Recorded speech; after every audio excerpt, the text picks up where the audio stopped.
కొత్తిమీర చెప్పేసాను కదా, అమేజింగ్. అసలు చాలా బాగుంది. ట్రై చేసి ఎలా వచ్చిందో కామెంట్ చేయండి. Hello everyone, welcome to Manisha మన్ను యూట్యూబ్ ఛానల్. ఈరోజు మన ఛానల్లో వీడియో ఏంటి అంటే టొమాటో కొబ్బరికాయ పచ్చడి అండి. చాలా సింపుల్గా టేస్టీగా చూపిస్తాను. పేరు లెంతీగా ఉన్న రెసిపీ షార్ట్గానే ఉంటుంది, చూసేయండి. టమాటా కొత్తిమీర కొబ్బరికాయ పచ్చడి కోసం కావాల్సిన ఇంగ్రీడియంట్స్ చూసుకుంటే, సో మనకి first main ingredient tomato. So ఇలా చిన్న చిన్న ముక్కలుగా కట్ చేసుకుని పెట్టుకోవాలి. నెక్స్ట్ పచ్చిమిర్చి. సో ఎన్నో కదండి, 4 లేదా 5 పచ్చిమిర్చి అయితే సరిపోతుంది. నెక్స్ట్ కొత్తిమీర. సో ఇలా ఫ్రెష్గా ఉంది కదా, ఇంత మంచిగా కొత్తిమీర తీసుకోవాలి సన్నగా తరుపుకుని. నెక్స్ట్ మెయిన్ ఇంగ్రీడియంట్ కొబ్బరికాయలు. సో కొబ్బరికాయ ముక్కల్ని ఇలా చిన్న చిన్నగా కట్ చేసుకొని తీసుకోవాలి. సో మెయిన్ ఇంగ్రీడియంట్స్ అయితే ఇవేనండి. సో మనకి పోపుల్లోకి వేసుకోవడానికి సో ఇంకా ఆవాలు, జీలకర్ర, లైక్ ఎండుమిర్చి, కొత్తిమీర చెప్పేసాను కదా, కరివేపాకు, మినపప్పు, పచ్చిశనగపప్పు ఇవి కావాలి. సో ప్రాసెస్లో అయితే చూపిస్తాను, అవి చూసేయండి. పచ్చడిని ప్రిపేర్ చేసుకోవడం కోసం ఫస్ట్ స్టవ్ ఆన్ చేసుకుని బాండి పెట్టుకుని 2 table spoons of oil add చేసుకోవాలి. ఆయిల్ అనేది మనకి ప్రీ హీట్ అయిన తర్వాత సో అందులో మనం ఆవాలు, జీలకర్ర కొంచెం పావు చెంచా వరకు 2 వేసుకోవాలి. నెక్స్ట్ మినపప్పు, పచ్చిశనగపప్పు ఇవి 4 కూడా మంచి అరోమా వచ్చేంత వరకు ఫ్రై చేసుకోవాలి. సో సిమ్లో పెట్టుకుని ఫ్రై చేసుకుంటే చాలా బెస్ట్ అండి, మాడితే అస్సలు టేస్ట్ ఉండదు. సో తర్వాత 4 ఎండుమిర్చి ఇందులో యాడ్ చేసుకోవాలి. అండ్ ఫ్రెష్గా కడిగిన కరివేపాకును కూడా ఇందులో యాడ్ చేసుకుని సో మంచి అరోమా వచ్చేంత వరకు ఫ్రై చేసుకోవాలి. సో ఇవన్నీ ఫ్రై అయిన తర్వాత నెక్స్ట్ చిల్లీస్ని యాడ్ చేసుకోవాలి.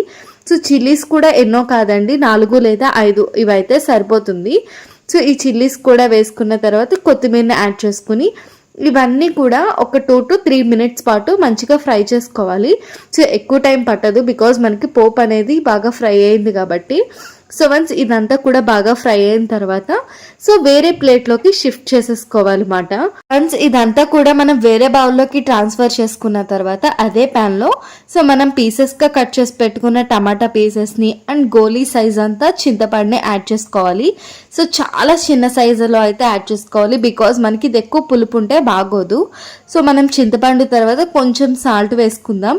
సాల్ట్ వేసుకుని మొత్తం మిక్స్ చేసుకుని ఇంకా ఫ్లేమ్ అనేది సిమ్లో పెట్టేసి ఇంకా మూత పెట్టేసి మగ్గించుకుందాము. సో ఇవన్నీ కూడా మనకి ఎలా మగ్గాలి అంటే సో టమాటా మొత్తం కూడా గుజ్జుగా అయిపోవాలన్నమాట. సో అలా మగ్గించుకోవాలి. సో ప్రజెంట్ నేను వీడియోలో చూపిస్తున్నాను, చూసారా? సో అలా మగ్గాలన్నమాట. సో ఇలా మగ్గితేనే మనకి పచ్చి వాసన అనేది రాకుండా ఉంటుంది. సో మిక్సీ చేసినప్పుడు కూడా మనకి మంచిగా నలుగుతుంది అన్నమాట టమాటా అనేది. ఇప్పుడు టమాటాని మగ్గించుకున్నాం కదా, అదంతా కూడా మంచిగా చల్లారాలి.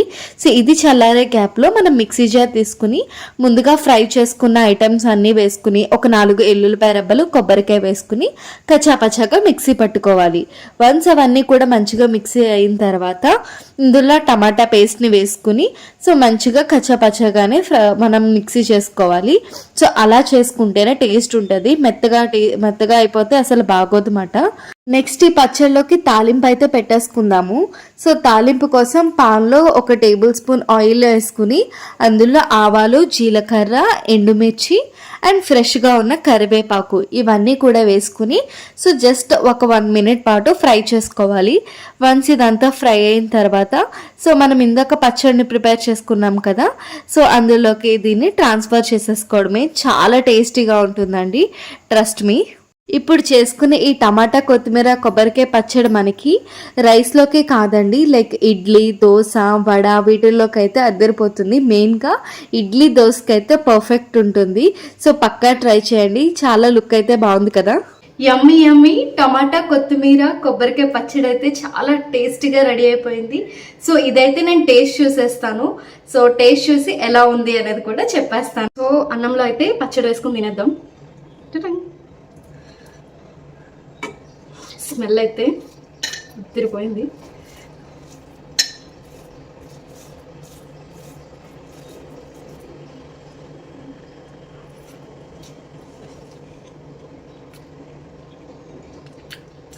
అమేజింగ్, అసలు